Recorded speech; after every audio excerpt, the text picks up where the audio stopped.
asal dari bahasa Yunani paradigma yang berarti pola. Paradigma diadaptasi bahasa Inggris paradigm yang merupakan kata serapan dari bahasa Latin paradigma yang artinya suatu model atau pola. Paradigma kritis diartikan sebagai sebuah paradigma alternatif terkait kemasyarakatan yang tujuannya mengkritisi dan menjustifikasi status quo yang ada di masyarakat serta memberikan alternatif pengetahuan untuk bisa menghasilkan tatanan sosial yang lebih baik, di mana pada masa awal peradaban manusia hidup bebas tanpa bergantung pada yang lain. Manusia memiliki kuasa atas dirinya sendiri dan kebebasan berkehendak.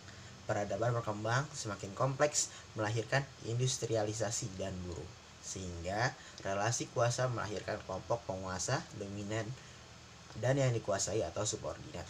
Dominasi kelas berkuasa dominan terhadap individu lain atau yang dikuasai atau subordinat terjadi di semua lini kehidupan sosial saat ini dan terjadi semakin kompleks. Terdapat 3 aspek yang mendasari sebuah teori dapat dikategorikan sebagai teori kritis.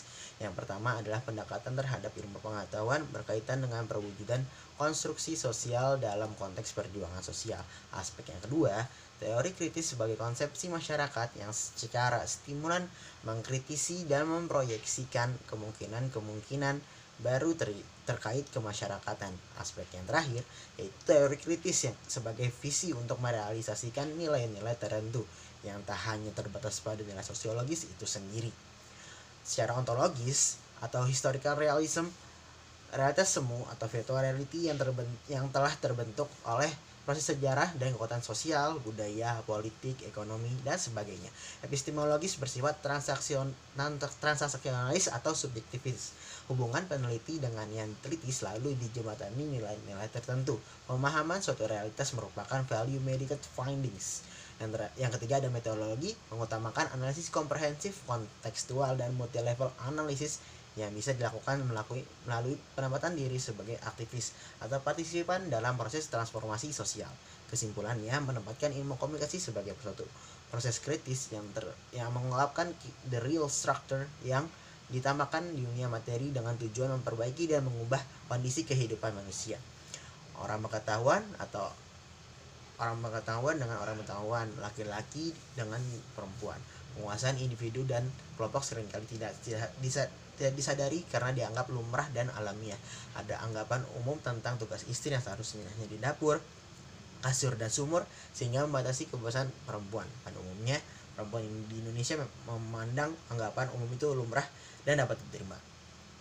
Pandangan paradigma ini menangkatkan pada ilmu, bukanlah didasarkan pada hukum dan prosedur yang baku, tetapi untuk membongkar ideologi-ideologi yang sudah ada dalam pembebasan manusia dari segala belenggu penindasan. Apa tujuan penelitian dengan paradigma kritis? Yang pertama, mempelajari ketidakadilan, ketidaksetaraan, diskriminasi, dan juga kebebasan yang terjadi di masyarakat. Yang kedua, lalu mencari sumber dan sebabnya, serta bentuk-bentuk perlawanan yang mungkin dilakukan. Yang ketiga, hasil penelitian kritis adalah melakukan perlawanan, pembelaan, atau setidaknya menyadarkan kelompok subordinat. Yang keempat, peneliti kritis selalu berpihak pada kelompok yang lemah atau kelas bawah atau kelompok subordinat atau korban ketidakadilan, ketidaksetaraan, diskriminasi, dan juga ketidakbebasan untuk melakukan advokasi atau perlawanan. Yang kelima, peneliti berperan sebagai agen perubahan. Terima kasih, sekian dari saya. Wassalamualaikum warahmatullahi wabarakatuh.